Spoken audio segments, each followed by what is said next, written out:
Assalamualaikum warahmatullahi wabarakatuh. Halo semuanya, perkenalkan nama saya Ires Dewi. Saya di sini akan menjelaskan tentang fluida statis, ya, yang dipelajari oleh kelas 11 SMA saat ini. Oke, kalau kita bahas tentang fluida statis, maka kita nanti akan belajar tentang ada tekanan, hukum-hukum pada fluida statis, dan tekanan permukaan. Nah, tekanan sendiri yang akan kita bahas adalah tekanan hidrostatis karena berkaitan dengan fluida ya. Karena berkaitan dengan fluida, maka yang akan kita bahas adalah tekanan hidrostatis. Kemudian hukum-hukum yang akan kita bahas itu melalui hukum pokok hidrostatis ya. Hukum pokok hidrostatis, kemudian ada hukum Pascal dan hukum Archimedes. Dan untuk tegangan permukaan yang akan kita bahas itu ada kapilaritas, ada sudut kontak, dan viskositas. Oke, baik. Kita next selanjutnya. Nah, kita bahas tentang fluida statis. Sebelum kita bahas tentang fluida statis, kita harus mengetahui dulu apa sih sebenarnya fluida itu. Fluida adalah zat yang dapat mengalir dan memberikan sedikit hambatan terhadap perubahan bentuk ketika ditekan. Nah, kita tahu sendiri bahwa bentuk zat itu ada 3 ya. Ada padat, ada cair, dan ada gas. Nah, zat yang dapat mengalir itu hanya ada 2 macam ya, yaitu cair dan gas.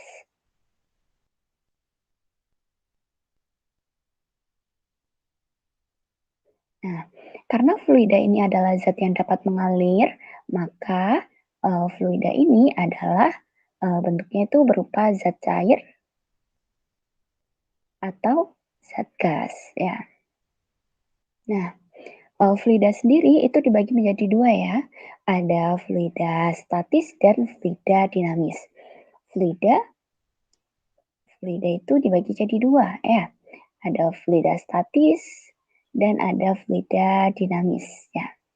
Namanya dari kata statis. Statis berarti diam. Nah, contohnya fluida yang diam apa? Ya, air di dalam wadah ya. Air di dalam wadah. Nah, kemudian kalau fluida dinamis ya misalnya air yang mengalir di sungai.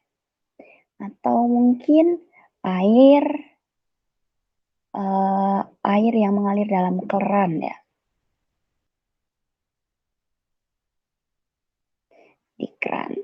Jadi seperti itu ya contohnya. Jadi ada fluida statis dan fluida dinamis. Nah, pada pembahasan kali ini kita akan membahas pada fluida statis atau fluida yang diam, yaitu salah satu contohnya adalah air dalam wadah. Oke, kita next ya.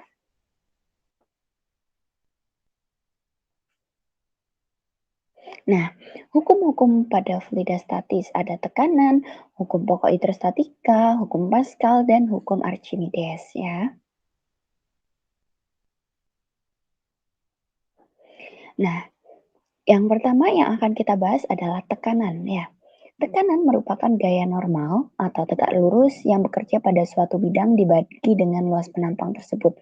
Sehingga kalau dari pembahasan itu berarti tekanan itu harus tegak lurus. Berarti seperti ini ya. Berarti tekanan ke bawah arahnya ya. Nah, tekanan sendiri itu dirumuskan sebagai F per A ya, di mana P itu adalah tekanan yang satuannya Newton per meter kuadrat. Lalu F adalah gaya yang satuannya sebagai Newton, dan A adalah luas penampang yang satuannya adalah meter kuadrat. Nah, 1 Newton per meter kuadrat ini sama dengan 1 Pascal. Atau sama dengan 1 PA itu ya, Pascal itu. Nah, ini 1 PA itu sama dengan 1 Newton per meter kuadrat ya. Itu adalah satuan internasionalnya. Oke, baik. Kita lanjut ke tekanan hidrostatis.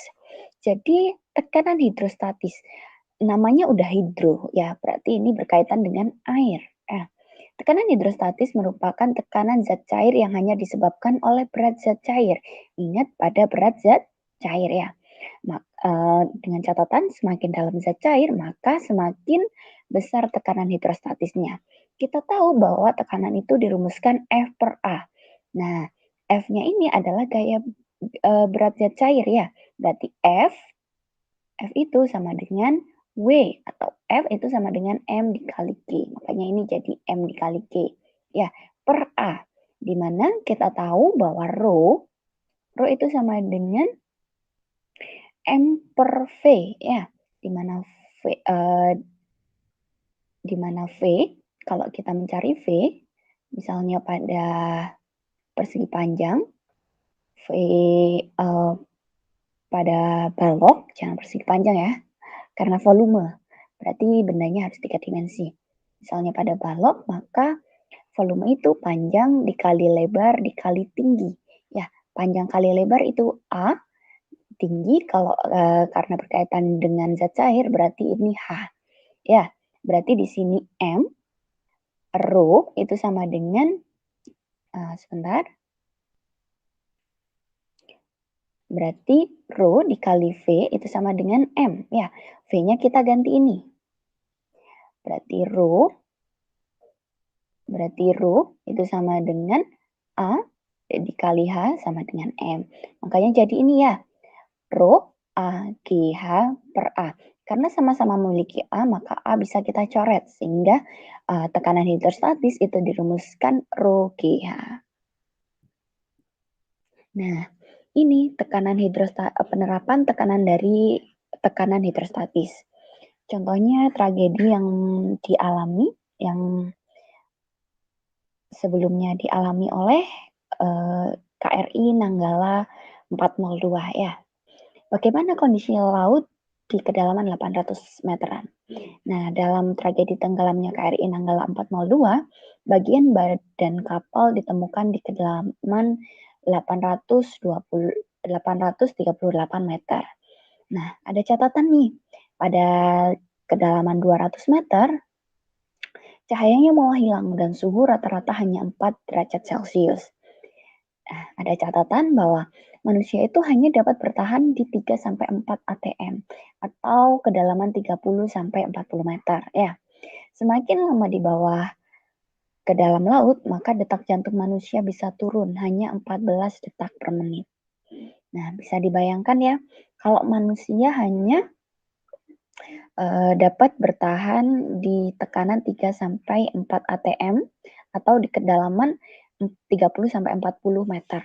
Nah, sedangkan Nanggala itu 838 meter. Nah, kita lanjut ke sini.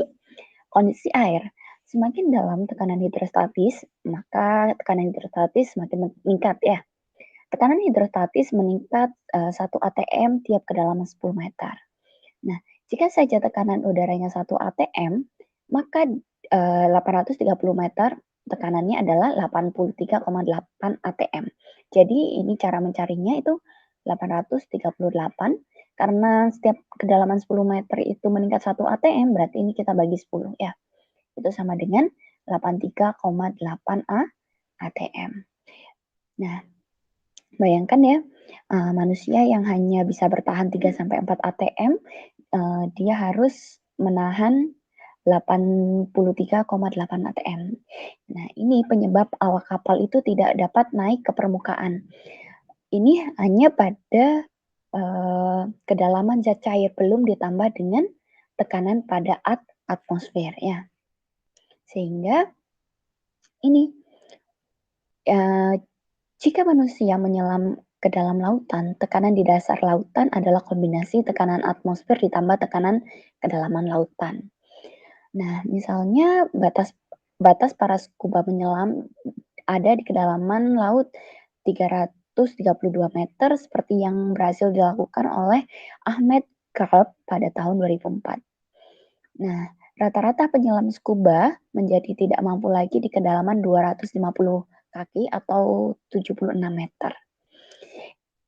Nah, ini sangat jauh dari kedalaman 11.500 kaki di mana ikan laut dalam telah ditemukan. Jadi ini yang menyebabkan kenapa awak kapal itu tidak bisa naik ke permukaan. Yang disebabkannya apa? Tekanannya semakin besar di dalam air laut, yang menyebabkan ketika menyelam di bawah laut, maka tekanan hidrostatisnya menjadi semakin besar, yang kemungkinan awak kapal tidak dapat kembali ke permukaan. Nah, oke, selanjutnya kita lanjut ke contoh soal. Misalnya seorang penyelam pada kedalaman 3 pada kedalaman 3 meter, massa jenis air adalah 1000 kg per meter pangkat 3, konstanta gravitasi pada tempat tersebut adalah 10 Newton per kilogram, berapa besar tekanan hidrostatis yang dialami penyelam tersebut? Nah, kita bisa gunakan misalnya diketahui kedalaman berarti H ya, sama dengan 3 meter, kemudian rho air ya itu sama dengan 1000 kilogram per meter pangkat 3, dan konstanta gravitasi itu sama dengan 10 Newton per kilogram. Kalian nggak usah bingung, Kak, misalnya percepatan gravitasi itu biasanya satuannya meter per second kuadrat. Ya, kalian nggak usah bingung karena misalnya kalau kita bahas Newton, itu kan sama dengan kg dikali m per s ya, s kuadrat. Nah, di sini diketahui bahwa Newton per kg ya, berarti kg kali m per s kuadrat per kg. Nah, ini kita kali silang berarti kg dikali m per s kuadrat dikali 1 per kg. Kg bisa kita coret-coret, berarti ini sama dengan meter per second kuadrat. Seperti itu ya. Nah, berapakah besar tekanan hidrostatis yang dialami penyelam tersebut? Yang ditanya adalah tekanan hidrostatis atau pH ya. Jawab bahwa pH atau tekanan hidrostatis itu sama dengan rho GH, rho air ya, jangan lupa. Berarti ini 1000 kali 10 dikali 3 ya, sama dengan 30.000 Pascal. Oke, seperti itu ya.